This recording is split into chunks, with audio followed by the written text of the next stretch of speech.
Alright, what's good, YouTube? It's your boy LS Kid back again with another video.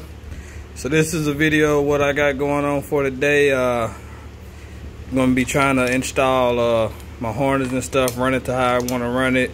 How I'm going to run my harness, I'm going to try to put the computer inside of the car, up under the dash somewhere, maybe in the passenger kick panel where the original harness, what the original computer was. But so this harness right here, this is not a harness, a used harness, anything. This is actually a brand new harness. I ordered this harness from PSI. You can look right there, PSIconversion.com. This is the part number for the harness that I'm using. Like I say, this motor that I got and transmission that I got come out of a 05 GMC Sierra pickup, just a base model. It's a 5.3 liter. So I just went on there, I called their customer service. They're really helpful. You know, they're a good company. You know, any questions that you got, they're willing to, answer them for you to the best of their ability. So, I mean, and the harnesses can get a little expensive, I will say that. But, let me stand up. So, like I say, this harness is, brand new. As you can see, all the connectors, how good it looks, everything. Everything looks good. All new connectors and everything. Even comes with fuse box and relays. Can't remember exactly what these wires right here are for. I think these wires are, I don't have the manual with me right now, but I think if I remember, it was something about under dash wires or something. But also, man, this harness it ran me, it was $620, and then with shipping, because before I thought I was gonna get the motor in and stuff, and I was gonna go and run my harness, I did one day overnight shipping, and it cost me quite a bit.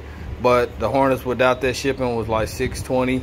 So I mean, $620 isn't that bad, for a brand new harness with brand new connectors and everything. And you could go on there, you could, tell them, what you want, It eliminates all the unnecessary sensors and stuff that I don't need. I mean, it gives you other options to add things on there too if you want to. So like like these wires right here, this is actually for cruise control. So because actually my motor is drive-by-wire, and I'm keeping it that way. And so basically I have the plug, the tack module, wherever it's at, it's somewhere on one of these connectors. But so I have that, and it just wires up into the tack module, and then these wires right here will go to my cruise control switch on my actual Oldsmobile cutlass switch on the steering column. So I just have to go in there, and it's only 3 wires right here. It's the black, gray, and the blue. So I just have to go in there and figure out which wires are which, tie them into there. Boom, I got my cruise control. I was going to go with Dakota Digital because they sell something. They sell a part that you could use for, cruise control, but then you have to get like their little switch that goes on the steering column. You have to try to make it work, or they have like another little pad that you could like cut a hole in the dash and mount it in there. I didn't want to do all that. I wanted mine to stay original looking. I wanted it to stay like it came from the factory like that. I didn't want no aftermarket stuff like that inside the car.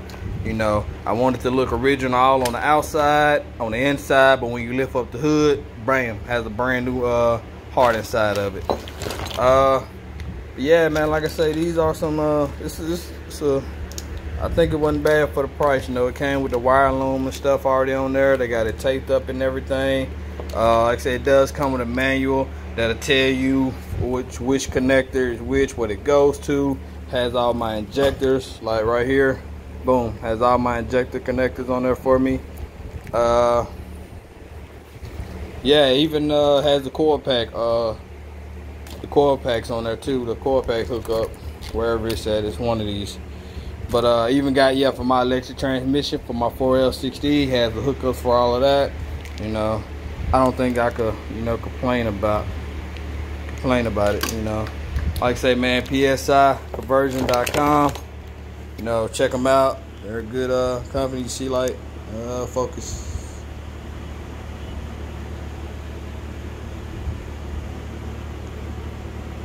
I can't get it to focus, y'all. But basically, it comes my part number for my harness. You know, tell me for Vortex 4L60E drive-by-wire. Tells me the date that it was made. You know, the date that the harness was made. And it has their website link right there. But yeah, man, like I said, you can't beat it, man. I mean, like I said, you turn around and you go pay somebody some money to take the old, because I still do have the original harness that came with the motor. But you know, I didn't want to go through the headache of having to de-pin all of these right here, trying to go through, figure out which wire is which, you know, and it was just a headache that I really did not want to deal with. And I mean, you're probably gonna pay somebody like maybe $250, $300 to do that, and like I said, and it's a used harness. And then you never know, you know, let's say you get that motor from a junkyard with the harness, you don't know if one of those connectors was bad or what. You don't know what's going on. But at least with this, you know, I got brand new connectors, and they warranty it too. You know, that way if it goes bad, if I want to, I could just take it back out, send it back to them. They'll fix it, or they'll send me a new one. So I mean, I felt like $620. It started off at like 500 something, like 520. But after I added because the cruise control is not something that just comes with it, you have to add it on. So like after I added the cruise control on, they charge, I think it was like an extra $20 for like the 2-pin alternator, because I'm using original truck alternator. Then I think it was like an extra $25 for the EV1 fuel injectors that I'm using. So I mean, after that, you know, after those little things got added on, that's what ran it up to like $620. But I mean, other than that, the base price was like $5 something. In which, if you know, if you're not, you know, if you want to do something with your own injectors or something, however you want to do, I mean, maybe you don't have to put it on there. I think it was like 2 other options for injectors, and I think one of them they didn't charge you extra for. So I mean, I can't complain, man. Like I say, it's a good harness. But yeah, let me go out here and show y'all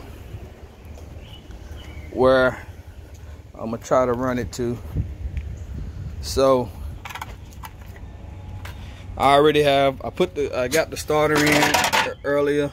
You know, I hooked the starter up, got my 3 flywheel bolts in there, tightened up and everything.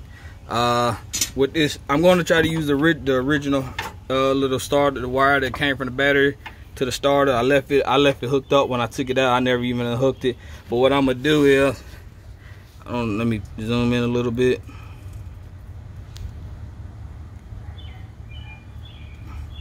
But I mean, what I'm gonna try to do, I don't know if you can tell, it has a little tension right there, a little bend. I'm gonna actually loosen up the bolt and kind of turn the wire back this way, because I want it to lay flat right here.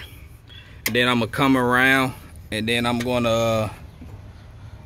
gonna I don't know, maybe I'm gonna bolt it right here to the radiator support down here. I may, you know, stick a little short screw through there with a clamp on there to hold it to the front. You know, I just want it to be kind of tucked up nice and neat. You know, I don't know, you know, maybe I may zip tie it to this going across, this bar right here going across this support. Yeah, running across, because I'm actually, like I said, I don't want to extend, you know, the other wires, the accessory wire and stuff that go to the fuse box inside the car and stuff. You know, I didn't want to extend them, and they just right for going right there to that battery tray. So I'm gonna put the main battery over there, plus the alternator is gonna be over there too. So I'm gonna put the main battery over there. And then what I'm going to do, because I'm also going to be running a system in this car, and so I'm going to actually put a second battery right here. But my phone's gonna die, so let me try to hurry up and finish up this video. So yeah, I'm going to the original harness, their AC harness and stuff. It runs back down behind this tire wheel right here. And so what I'm going to do, I'm going to try to unbolt, and it goes up, but you can't really see it, but it's a hole that goes up inside the car. And so what I'm going to try to do is I'm going to move the carpet back, and this is what original computer was. So I'm going to try to see if I could maybe find a way to get that computer to mount up in there, and that's what I'm going to try to run it to, you know, have it out of sight. But yeah, YouTube, I'm gonna have to cut this video off right now. My phone's gonna die. So yeah, if you like the videos, please like and subscribe, man. I'll be posting more.